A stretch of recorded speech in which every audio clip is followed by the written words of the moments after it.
What up, y'all? It's Orka. Today I'll be analyzing a game from a top level set. Quick disclaimer, I'm not a top level player, I'm not a coach, and I'm not known for my analysis. So even though I'll try my best to be accurate, please take everything I say with a grain of salt. With that out of the way, we're going to be analyzing the first game of the Grand Finals from Area Cup 28, a Japanese Splat Zones only tournament. If you have not yet checked out that tournament series, I really advise that you do so. The link to the VOD is in the description, as well as links to every other player's X or Twitter account. I don't want to call it X. I don't want to call it X. The patch played for this tournament was 9.2.0. If you would like to see me cover other top level sets from the East or the West, please let me know in the comments below. First up, let us introduce the teams for this game. On the yellow side, we have Purikko, a pickup team featuring Norita, also known as Norishio, Riire, Riukun, and Robusta, also known as Lobster. The average X power for this team is 4,130. Wowza. On the blue side, we have, let's see, Pyoko Nico, featuring Libia, Azu, no, that's not Azu. Oops, sorry. Niespa, Azu, and Kumorina. So I think this is a pickup too, but I'm not entirely sure. Kumorina plays for Big Ban, who were the winners of Area Cup 23. And Libia, Niespa, and Azu all played together in Area Cup 25 underneath the tag or the team banner Haniri Babo, which might be their official team, but I'm not entirely sure. If anyone knows for certain and you guys want to let me know in the comments, please let me know, because I'd love to increase my understanding on that. The average X power for this team equals 3,773, so nothing to scoff at. Also, if you're wondering what this little symbol means, it signifies that this player was on the winning team of the previous Area Cup. So yes, Kumorina and Norita were both on the winning team of Area Cup 27. Moving on.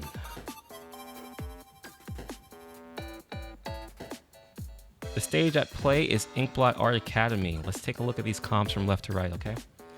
For Purikko in the yellow, we have Robusta on S-91, Riukun on Heavy-Headed Splatling, Riire on V-Splash or Splash-o-Matic, and Norita on Splatana Stamper or Sword. So when I see this comp, I think the synergy is off the charts initially. 3 of these 4 weapons are high skill floor, high skill ceiling weapons that each can cover each other's weaknesses and play off each other extremely well. First off, triple burst bomb.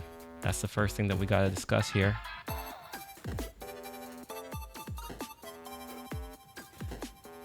Triple burst bomb comps are exceedingly rare these days, but the strength of triple burst bomb is undeniable, especially when paired with high damage mid-range weapons like Sword and S-Blast. Look at these average damage numbers, 50 to 70. Then we have 26, then we have 28, then we have 35 and 70. The magic numbers that we're looking for is 35 here, which will combo really well with the 70 hitboxes here, and then also 60, which will combo with 2 hits from either the Heavy Edit Splatling or the Vanilla Splash-o-Matic. Splash covers for the lack of paint on S-Blast and Stamper, and S-Blast and Sword cover the lack of range on Splash. But that's not even mentioning the biggest strength of this comp, which is the specials. So Booyah, Crab, and Zipcaster are all HP specials with extreme continuity, extreme versatility, and extreme stage presence. When these take the stage, they take center stage. You cannot ignore them. P.S. If you don't know what continuity is, I suggest you read FLC's guide on fluid roles and priorities. It's basically the Bible for Splatoon in the West, and I'll link it below. Kyo, in a recent post on Bluesky, actually called these 3 weapons the holy. Oops, no. Don't show everything now.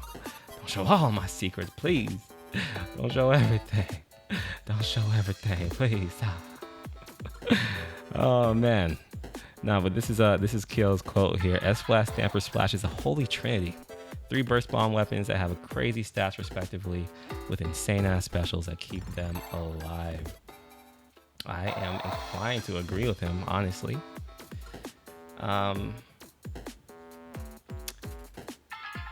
But the glue that really holds this comp together, if I'm being honest, is this guy here, this heavy-edged Splatling. This weapon is a literal laser beam that that pukes paint. But I'm getting ahead of myself. The last thing I think is really worth mentioning is that S-Blast has a one-shot, which translates to big plays. If S-Blast isn't constantly kept in check, it can do some real damage. So I couldn't finish summarizing this comp without at least mentioning that. Okay, 4. Pyoko Nico. Let's talk about him. In the blue, we have Kumorina on Pen, Azu on Squeezer, Nice Pa on Blue Dapples, and Libia on 52. The name of the game for this comp is quick TTS and setting up fights on their own terms by using Splash Wall. The time to splat on each of these weapons, excluding Pen, is very fast, and they don't combo off each other very well. Let's look at these damage numbers. We have 68, we have 38, 36, and 52. The only relevant combo that that this team has is all with Pen, which is a guaranteed splat with a 1-tap from each of these 3. But usually if these 3 start a mill, they'll be finishing it too. 52 and Squeezer are both great at sustaining themselves and not needing to play off others, why is that important? Because as the shortest range weapon in the comp, Blue Dapples needs to be set up in order to be effective. So the more aggro these 2 can draw, these 2 specifically, yep, that's the one, the better outcome this guy will have. This does mean that optimally within the context of this comp, the 52 is forced to play more supportively than it usually is used to, which can be a fine line to tiptoe, but that's why these guys and girls and NBs are the pros. In terms of specials, unfortunately, we do not have a wealth of riches here. Zuka is the only consistent entry special, and it's on a weapon that struggles to build it, which can be a liability. Reef Slider is highly committal and leaves Dapples vulnerable in its end lag, which can also be a liability. Killer Whale is relatively easy to avoid and to play around at this level, which can be a liability. The only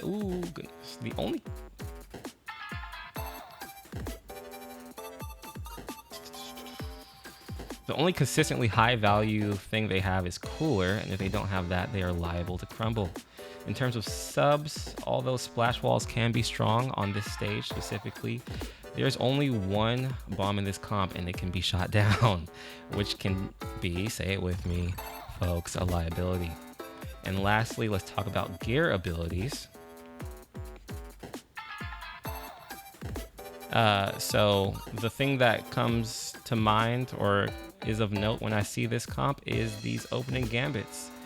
Both Squeezer and 52 are running opening gambit, so if they happen to run out of it during the match, my friends, we have yet another liability. Pyoko Nico is walking extremely tightrope that basically requires them to out-mechanic and outplay a team with an average X power of 350 points higher than them, and is also extremely synergistic in terms of the comp, so Godspeed. All right, I've done enough rambling. Let's finally watch the full game one time through, and then we'll run it back to see if there is any key insights that we can take away. While we're watching the game, I highly encourage you to think for yourself about why either team is winning or losing at any given point, and we'll sync up after the game to see if we came to the same conclusions.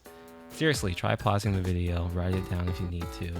I promise it will help you become a better player. And if you come to any different conclusions than me, at the end of this video, please comment below. Let me know what conclusions you came to, because then we can grow in knowledge together. Okay? All right, so let me set us up. Let's set it up, and then I can finally stop playing this this thing right here. All right, I'm gonna play it one time through all the way. Okay, here we go. 決勝戦第1戦目です。イエローのインクプリッコ Now I'm gonna be quiet. ブルーのインクピョコニコ参ります。レディーゴー。両チーム編成このような形になりましたが、編成など見ていかがでしょうか。はい、プリッコチーム先ほどと、編成変わらずで全員が、ステルスジャンプをつけているというところで、先ほどのめちゃくちゃうまいヘイトを見せてくれるだろうという期待をしています。さあそのヘイトを生かすことができるのか。イエローのインクプリッコ初動こそ取られましたが打開成功なるかどうか。エリアを取り続けているのはブルーのインクピョコニコです。さあここでロブスターが高台に入り込みましたが、それを許さないか。こちらはクモリナ。今の勝っちゃうんですね。勝っちゃうんですね。ちゃんと触腕が来た瞬間にちょっと引く準備してましたね。今のはかなり、展開が見えているかというような感じではございましたが、あーずーはカニタンクを見て回避行動をとっております。逃げることはできない。詰将棋のように追い詰めていったイエローのインクプリッコですが、今ちょっと裏で何かが行われているか。こちらノリタの触腕だ。相手をか乱していく形で味方がワンダウンを取っていきました。いや、ここまで見ていかがですか。いや本当に展開が早いです。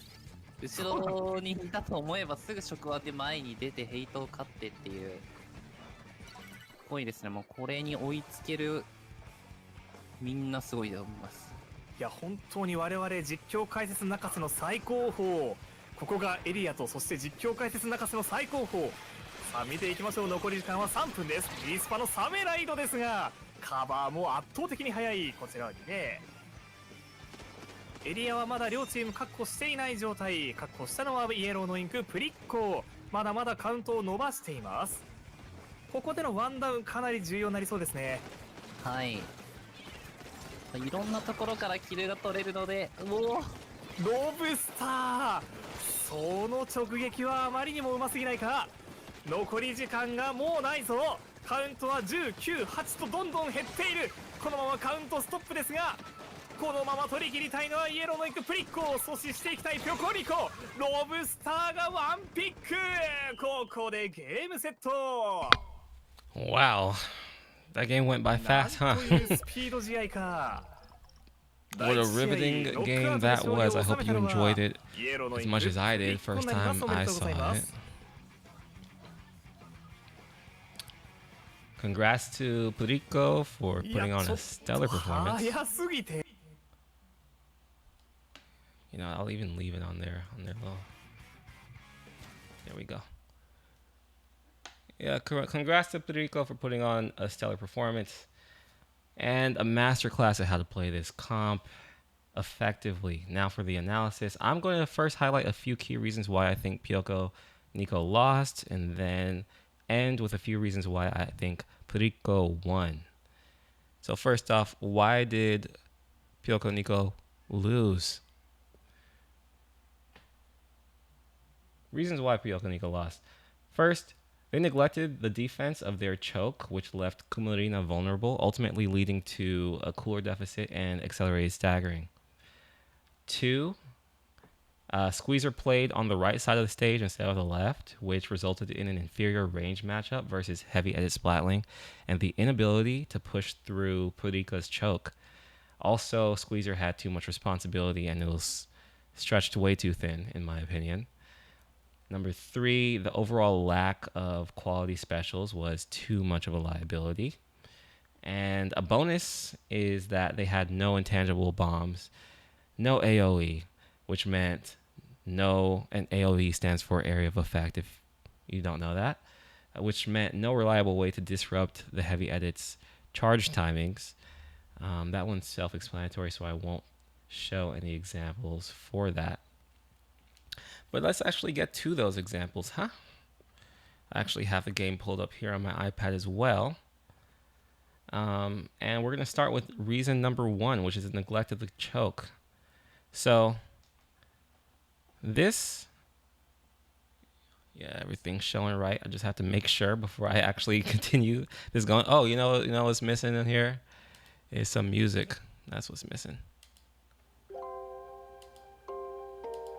And we'll just keep this going.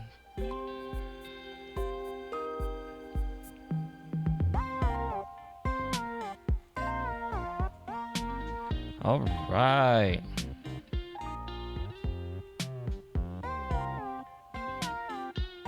So this moment comes right after Norita's zipcast, which resulted in both Kumorina and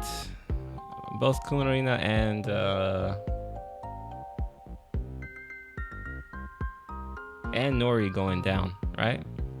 So we have both Kumorina and Nori going down. Now you can see here that Robusta is gearing up to, let me change the color for this. What color was I using before? I don't like the yellow. I like red. Just get that set up right now before I continue any further. All right, great. So yeah, and this still works, right? Yeah, just making sure all my stuff set up. Yeah, so Nori and Kumorina just went down. And as you can see here, Robusta is setting up to go on to push their choke like he's been doing repeatedly for the entire game. Nispa is committed to a reef slider on the opposite side, so can't be of any assistance on defense. But Libia and especially Azu are both in prime positions to defend their choke, right? So, but instead, Azu decides to... Oh, this is interesting. Having to do this, having to coordinate all this. Azu opts to drop down to mid instead, and Libia chooses to disengage with Robusta, which basically leaves their entire plat vulnerable here, which then leads to this.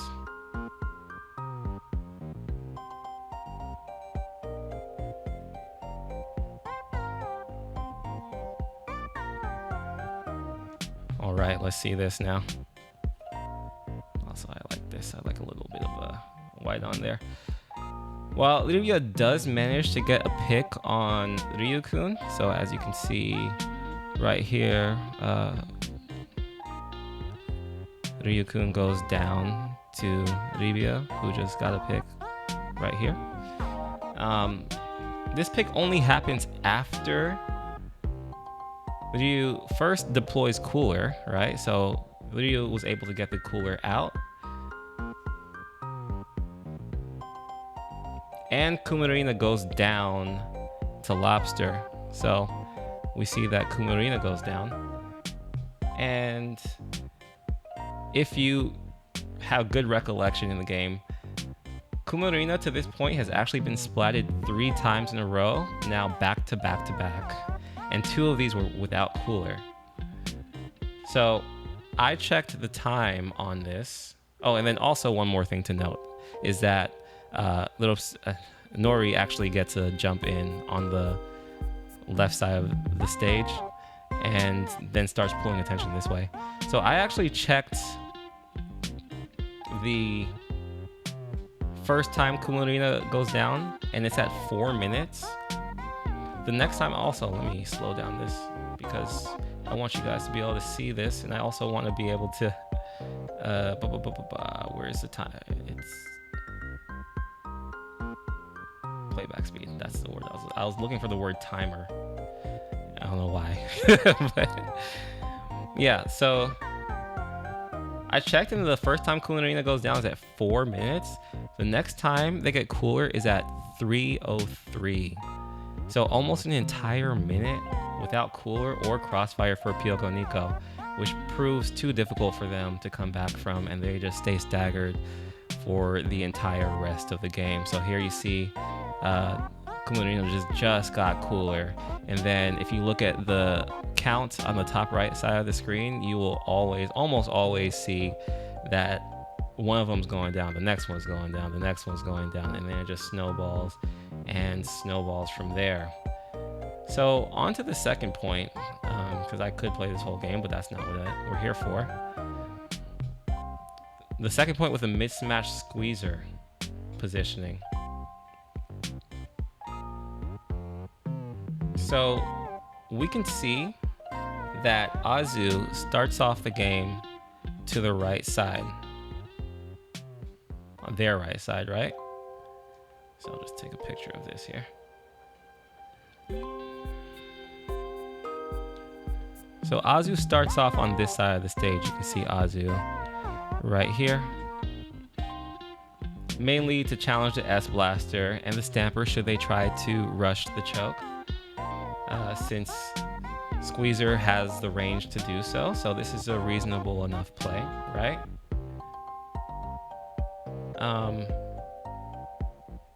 In fact, it's very reasonable considering that it led to 2 picks on Purikko's fighting pair. But then look at this, okay? Tell me, who here has the range to contest Riukun, all right? So Riukun is here, and a z oo is here on the right side. We are trying to push through the enemy's choke, and I say by we, I mean Pyoko Nico needs to push through this choke here, right? But the only 2 weapons that are on this side are Nispa and Libia. Nispa on Blue Dapples and Libia on 52. Kumorina and a z oo, of course, fair enough. They have control of top mid.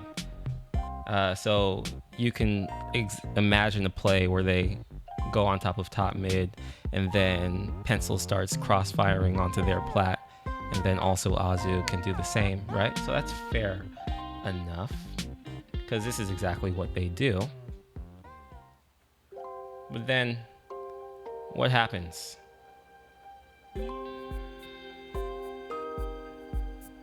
Alright, I'm just gonna keep it playing for a little bit. What happens when they get forced off of top mid? Now you end up with this. You end up with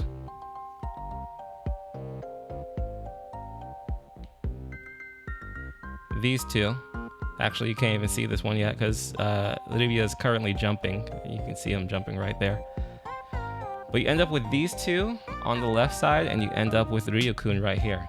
Tell me, who wins this fight? Spoiler, it's not the one with the shortest range weapons in the game, with a sidekick called Baby Shark.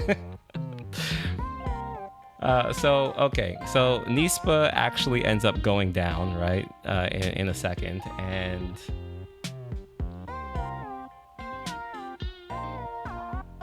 Libia goes down a second after that too.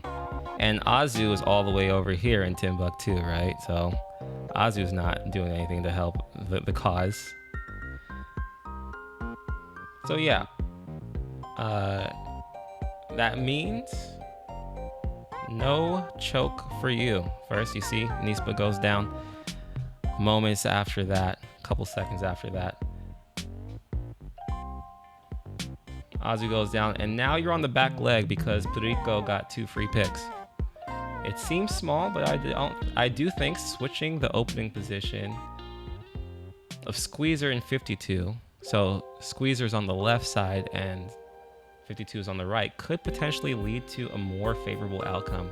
It's counterintuitive because what you lose is supportive paint for the blue Dapples, but Dapples wasn't able to do much from that position anyway, so I don't think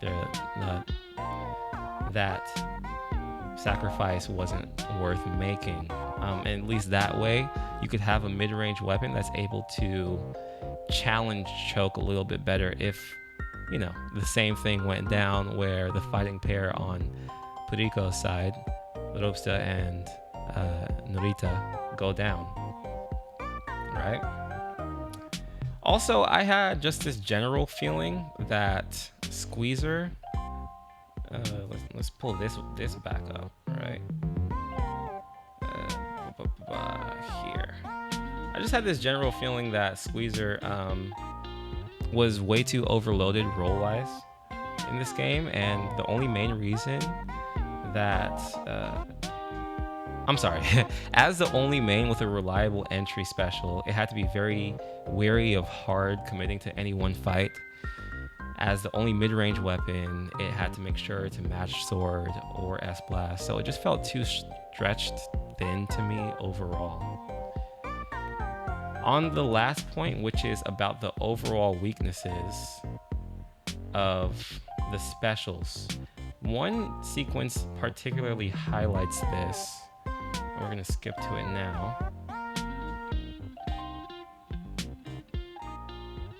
Just one more time. So look right now, right?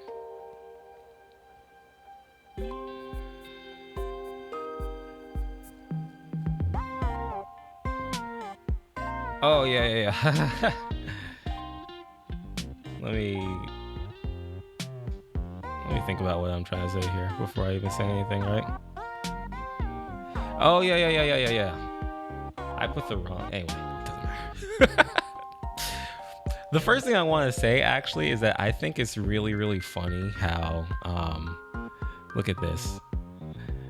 You have this little splash here, and then you have a 52 and a Dapple Dualies Nouveau, and then they just the splash is able to just completely scare away both the 52 and the blue Dapples. So the information that you're missing here is that both the 52 and the blue Dapples are really close to special, and they've been without cooler for about 30 seconds, so they really don't want to die. But I can't help but think that this was actually an opportunity for them to try to crash onto the enemy choke, especially now that the edit is not in play, right?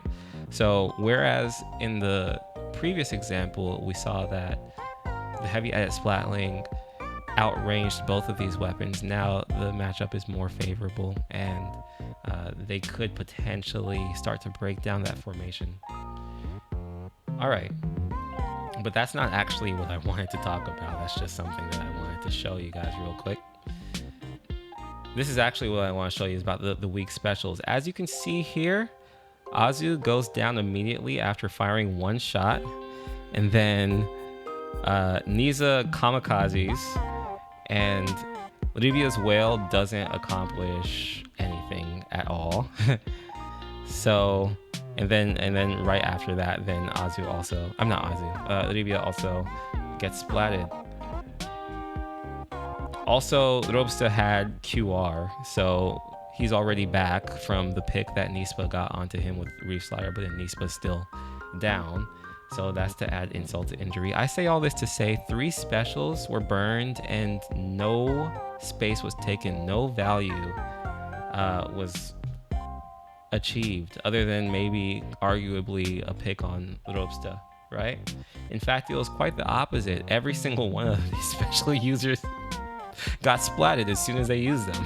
So, I mean, of course, that is something of like a positioning quirk for Azu's case in the terms of Zuka, but still, it's not looking too good for this team here, right? That's actually all I wanted to say about this team. So actually now I want to move on to a few reasons why Purikko I have in my notes Purikko sometimes, and that's why I keep saying Purikko, but it's Purikko. Purikko. Why Purikko 1? I think that's going to be more interesting to talk about right now, right? So why did Purikko win? First off, their support pair played extremely disciplined and never overextended without first being coolered up. Second, HP specials and burst bombs were extremely effective at forcing Pyoko Nico to play slower than their ideal pace and forced mistakes. And the bonus is that these guys are generally cracked and literally every special got value. And I mean every single one of them. Go back and watch for yourselves if you don't believe me. Now it is example time.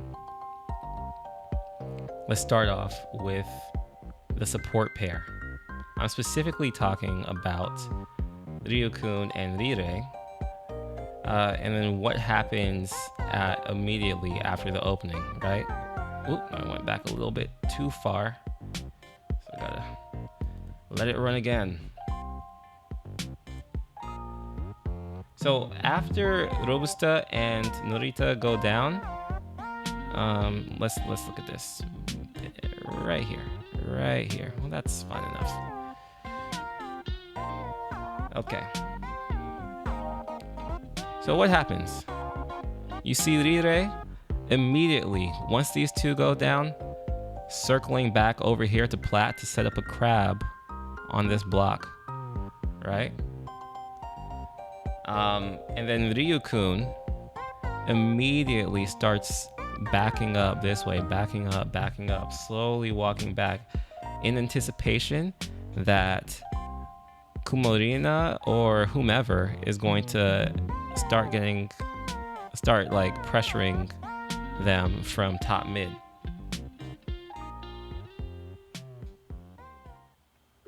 Now look at their positioning. You see, Ryukun's backing up. Riire's backing up. It's just immediate. Look at this. This is beautiful. So now you see both of these guys backed all the way up into this uninkable area right here. No, X. There we go. And now they can use Cooler as a shield against any pen crossfire that might happen, right? This Cooler acts as an excellent shield in that case.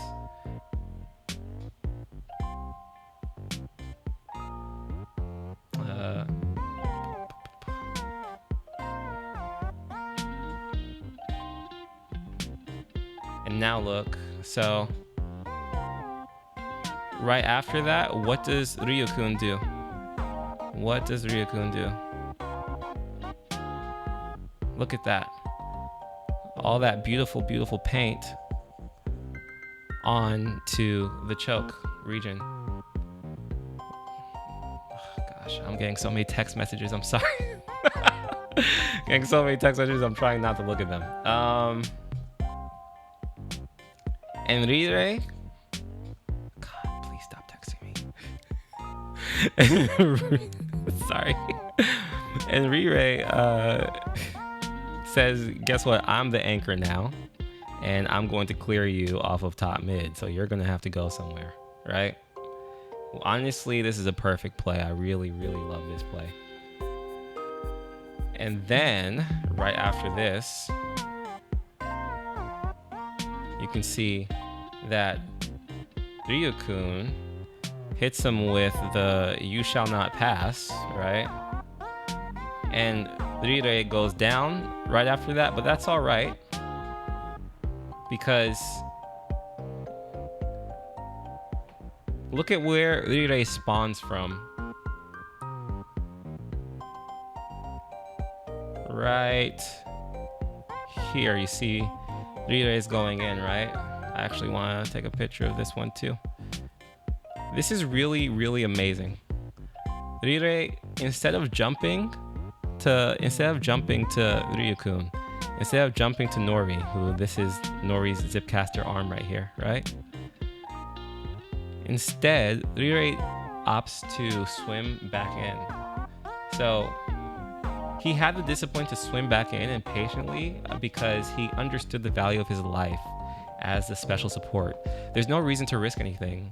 Just patiently build up crab and guarantee that your team will have it when it's ready. And he does this consistently throughout the game. I'm only showing one example here, but it's done consistently out the game. Never jumping in after he splatted or playing too aggressively. So let's look at a time where he actually does end up playing aggro.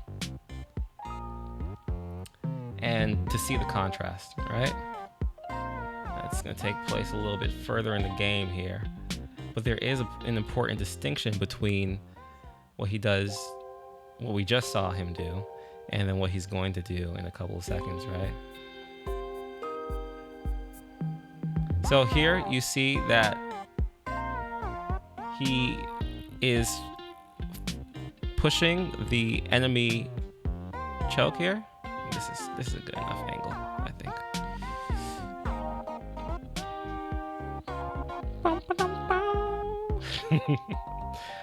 You can see that Riire decides to push their choke and goes down to Azu's squeezer, but he only makes this play because he has cooler. And he's able to actually apply pressure to this plat area to support Norita's Zipcaster play. Here's Nori on Zipcast. So he's constantly pushing the envelope and making sure that just adding paint to that plat to just add a little bit more chaos. He doesn't necessarily mind going down in this circumstance because they do have a really good advantage and a good lead, and he's coolered up. So even if he goes down, he's not losing the crab that he's built up, right? So he's always thinking, okay, I need to have crab at all times. I don't want to die out of position. And I'm going to make sure that I don't overextend unless I'm absolutely safe, right? So let's also look at one more Riukun clip at 3:33. Oh, perfect. There, perfect. So does this look familiar to you? 2 down. The situation is 2 down, and then what is Riukun here doing? Painting all of this up, painting this entire area, and retreating at the same time, prepping that cooler to put a cooler in a safe spot and potentially give jumps. Another thing I didn't mention yet is that because Riukun has been so good at painting the map and painting the zone,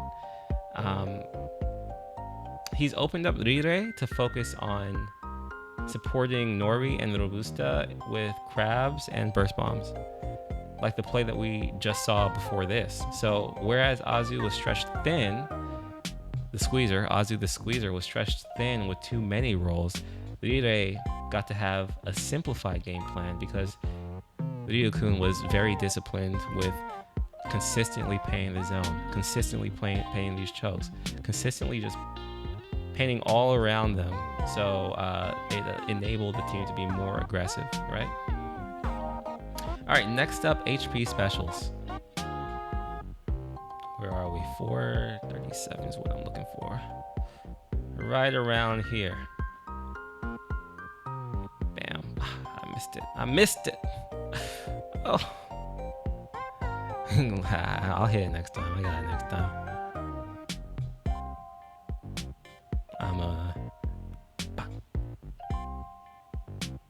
Okay, good enough.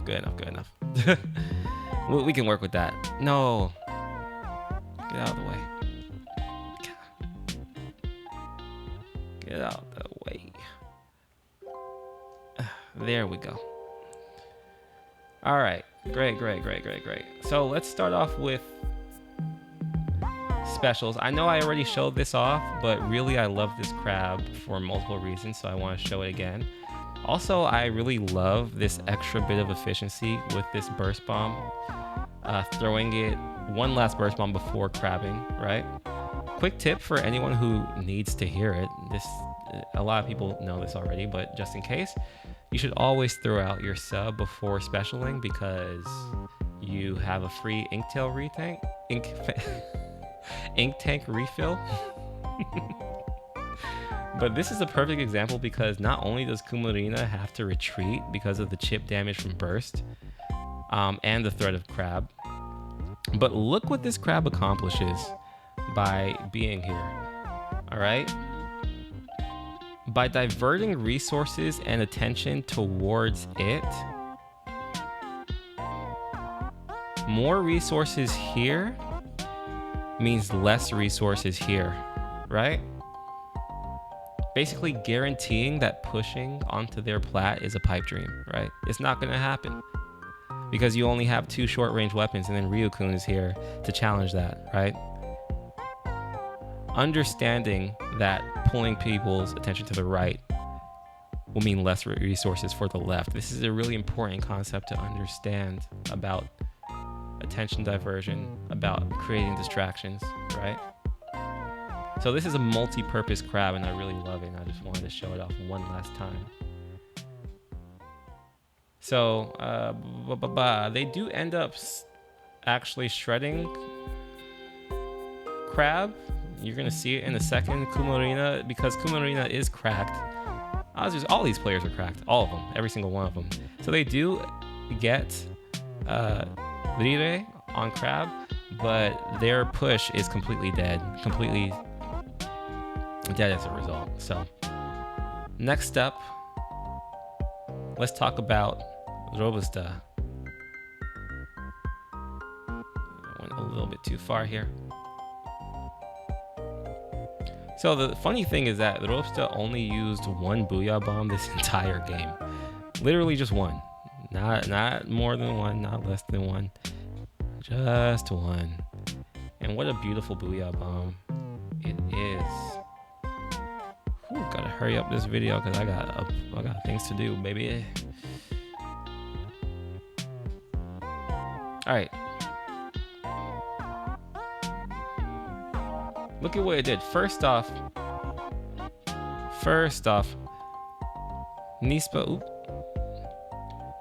Niespa and Libia both had to spend time shredding it, right? So they're both focusing their attention onto this Booyah Bomb.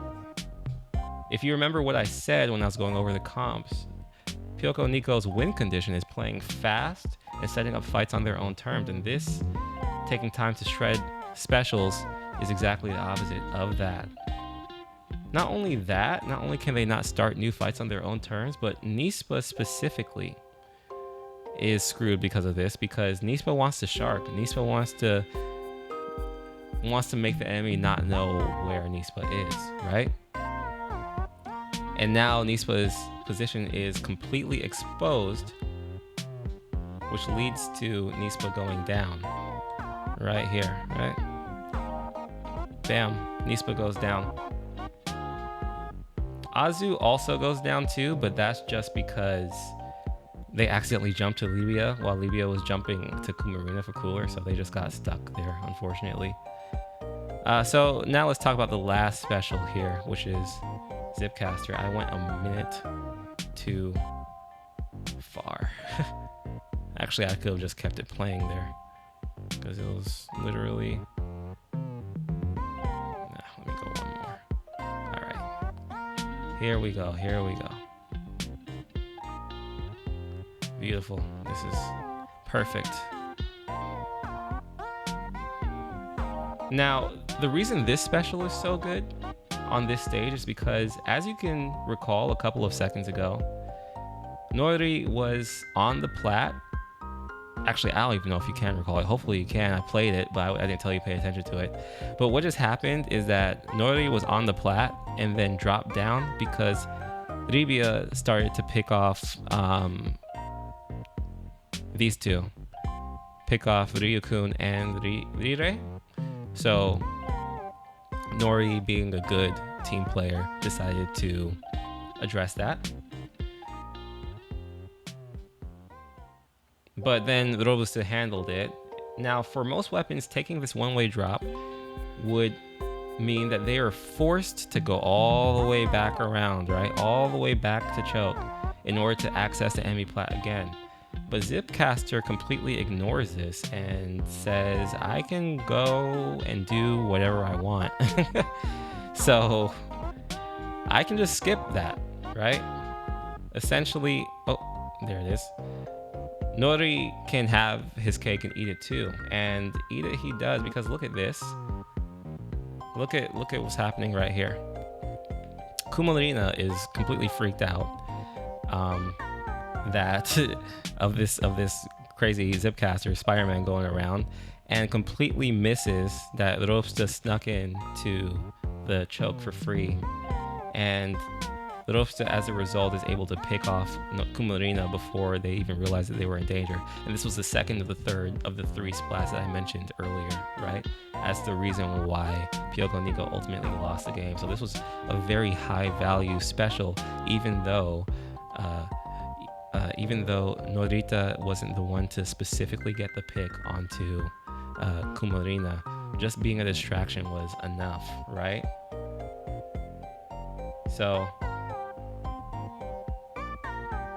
let's keep it playing, right? Just all this distraction means that Pyoko Nico gets pushed further and further outside their comfort zone here, right?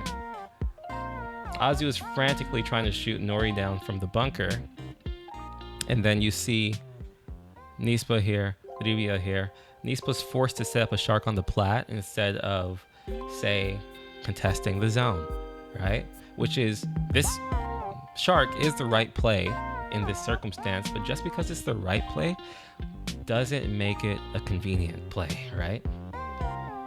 And then finally, let's talk about burst bombs. That's the last thing that we're going to talk about before I wrap it up. There are 3 examples that I could potentially highlight, but I'm only going to talk about 2 because I got a life to live, and this video is long enough, and I want to go live my life, right? Got stuff to do, baby. Places to be, stuff to do. I was gonna say the Sinbad quote. If you know, then you know. But I'm not saying it because it's not true in my life. All right, what do we got here? Let's talk about burst bombs, right? Oh yeah, this is great. So this particular example led to the biggest play in the game, but it all started because of burst bomb. So here, Robusta, you can barely see Robusta right beneath this number 0. Robusta ends up tagging Libia with this burst bomb, this in the red circle that I just circled. It's really hard to see, right? And basically ask them a question after they get tagged with the burst bomb. Are you going to push me, or are you going to stay back? Because these are high-level players, and almost all high-level players are extremely risk-averse, the answer is invariably that they choose to stay back and go do something else until they're healed up. So, you know, Libia's going to go onto top mid and do something, right? And it's not a bad idea, because S-Blast is going to is posing a threat of a large AoE hitbox that's relatively easy to hit. Should 52 try to close the gap. But what these bombs basically do is act as a deterrent. Like, I don't know, Libia is like a dog, and just growling at him, and then Robusta has like a bat being like, I'll F you up, I promise, if you come a step closer. And then, you know, Libia goes away whimpering, you know, like, and then Robusta gets to go on to plat for free, right? And then completely guts their formation once Kumorina goes down, right? So that's what happens there. One last example that will bring us to a wrap for this video, and I'm going to bring us all the way back to the top of the game, right over here.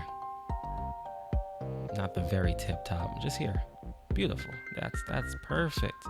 Perfect. You see here? Look at this.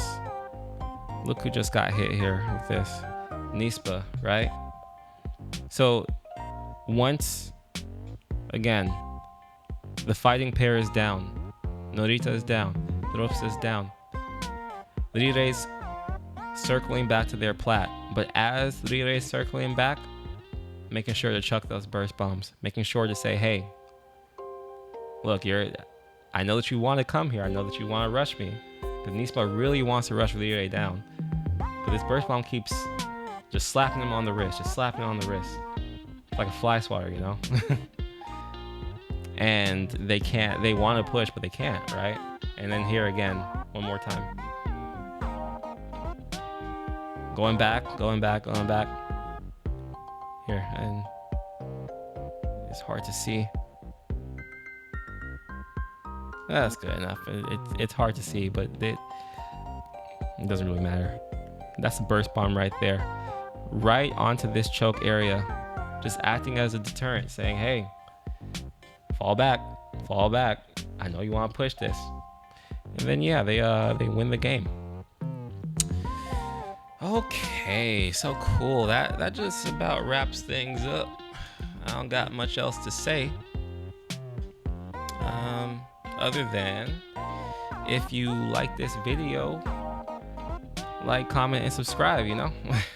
I hope I was able to say something useful here and that someone out there learned anything at all. I don't know if I was just rambling. I don't know if this was good or bad. I truly don't know. But hopefully that someone's able to apply something to their gameplay. And seriously, do let me know if you liked the video, because I spent like a crazy amount of time preparing for this, like way more than I thought I would, and I swear on God, I will not do this again. If no one likes it, I'll be like, okay, that was a good experiment. That was nice to try it out. But I don't know, are you feeling the vibes, or are you not? Let me know. Is there anything I could do better? Let me know. I'm a big boy, I can handle it, right? But I did it because I love this game. I really do. I'm not even playing it right now, and I love it, so I just want to share it with you. Until next time, Orca out. Peace!